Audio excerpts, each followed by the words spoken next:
Welcome to Personal Development Mastery Podcast, and this is another snippet of wisdom, where I select my favorite, most insightful moments from previous episodes.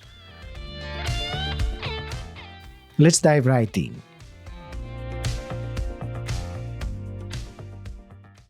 When I studied with Master Ni, and just think about that, 72 generations, that's about 1,400 years of father passing down wisdom to son over generations.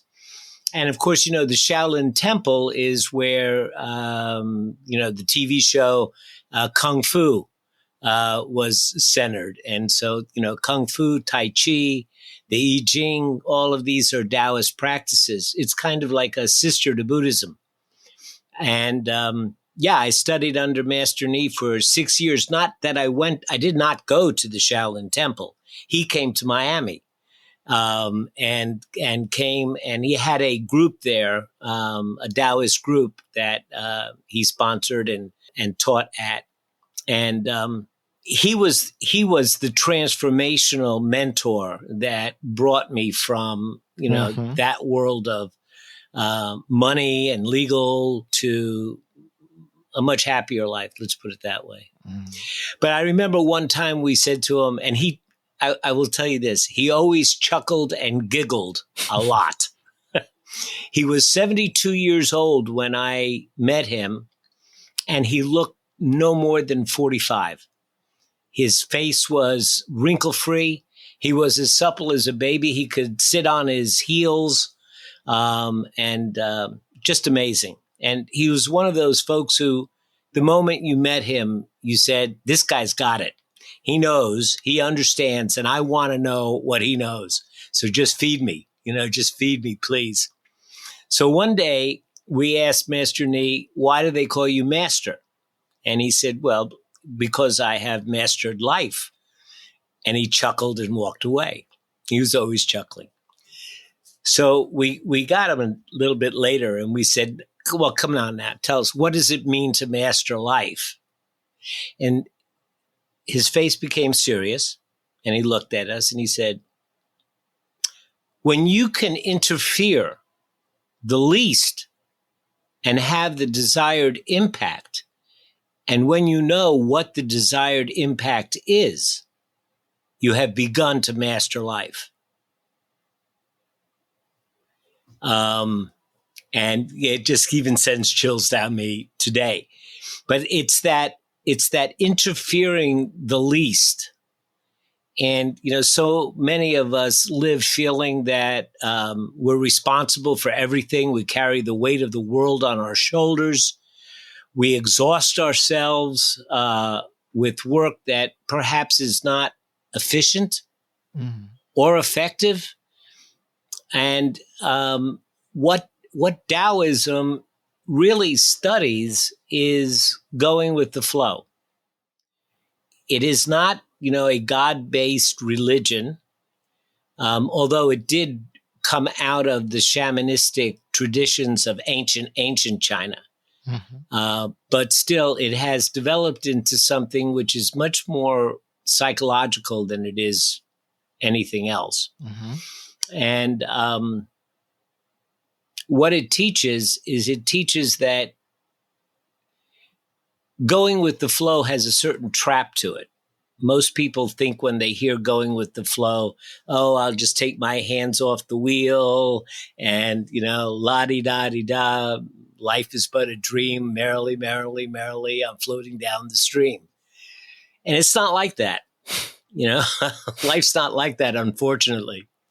The stream, if you go with the flow and you use the metaphor of a river, most of us think of floating down a very calm, tranquil river, going with the flow. Yes. But, there are rapids. There is whitewater. There are waterfalls. There are hurricanes. There are floods. There are gentle April rains.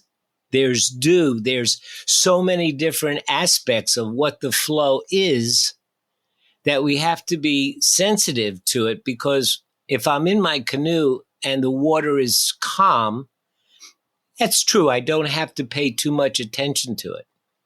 But when the water becomes rapid and there's white water, I have to attend to it very carefully. Otherwise, I'll tip over. So there's two different ways of going with the flow, depending on what the flow is. Mm-hmm. And what Taoism teaches is it teaches not only how to identify the flow in human transactions, but also how to align yourself appropriately with it. If I can use one of my favorite metaphors, imagine that you're out in the ocean and you want to swim into shore. So there's three ways to do it. One, you could panic and probably drown. Not the best way. Two, you could just say, I need to get to shore and I'm going to swim there and just swim there. Or three, you can take a look and notice that the tide moves towards shore and it moves away from shore. And it alternates. It goes forward and it comes back. So if I'm going to align myself with that, when it's going towards the shore, mm-hmm. I'm going to take advantage of it and I'm going to swim with all my might. But when it goes against the shore, I'm not going to fight it. But I'm not going to let it sweep me out to sea either. I want to conserve my energy and use only what's necessary to hold my position and wait and be patient until the tide changes and is going with me again, and then swim like heck, and then pause and swim like heck. This way I'll get to shore and I'll be energized. I will have been effective in that I achieved my goal.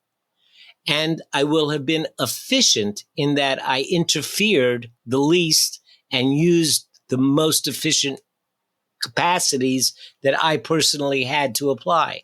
So I was efficient and effective. I get to shore. I am energized and have more energy to move forward with other things. So this is what Taoism teaches. And, in human transactions, what we're talking about is sometimes the situation is very propitious and it seems like everything that you do works. So these are the times of great advance. Other times in life, it seems like you're walking in mud and everything is hard and nothing's working. So these are the times where you kind of back away a little bit and contemplate and think and wait for the situation to change. And while you're waiting, use the time to refine your presentation. Mm-hmm. So now you're being effective and efficient and you're going with the flow and you're using it to your best advantage.